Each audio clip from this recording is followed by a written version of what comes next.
In front of me is Motorola Moto G54 Power, and today I would like to show you how you can set up screen lock. Begin by opening settings and scrolling down to access security and privacy.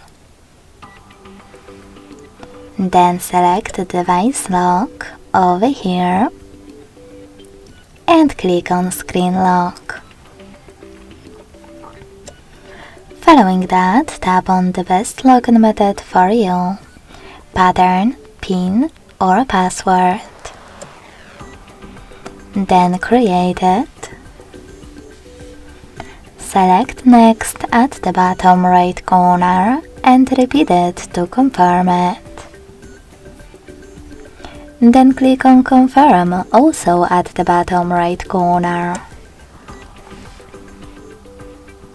Lastly, answer this question by selecting one of the available options. How do you want the lock screen to display your notifications? Show all notification content? Show sensitive content only when unlocked?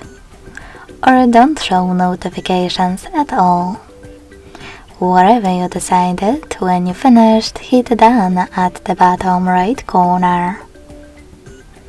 So when I switch off my screen, then turn it back on, icons that pattern is required.